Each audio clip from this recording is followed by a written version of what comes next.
اگر کتی دل من خوناک و چاوی من چی ببه چی نبه Her Gaftul Biramen, ein Feuerbent in meinem Kern, da schlafest meinen Augen fern.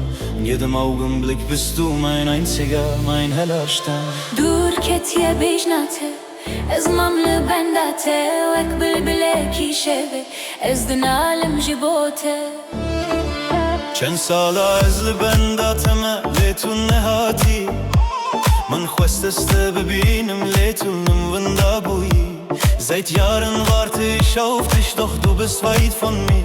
Jeder Herzschlag, den ich zähle, führt mich im Geist zu dir. جیانامم بیت تاریه وکشه که بهی تو برین نادله منی درمان منینی Aks dele dele feryad u fiktan Dilimin bu derya taşı kovan sprichst du die Sehnsucht. Sie kennen keine Zeit, ein Meer voller Tränen in der Einsamkeit voll Canne.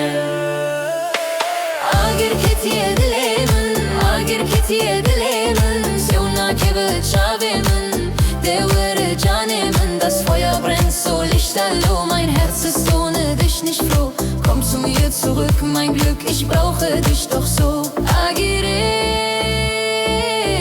evine düşüvtine canemin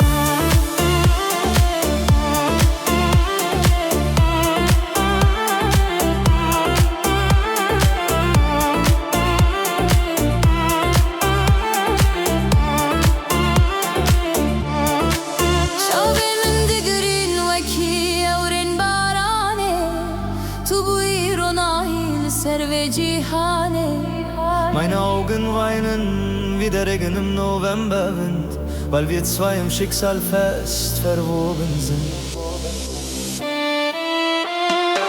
Ager ketiye dilemin, ager ketiye dilemin Sjona kebe çavemin, devere canemin Das Feuer brennt so lichterloh, mein Herz ist ohne dich nicht froh Komm zu mir zurück, mein Glück, ich brauche dich doch so Agire,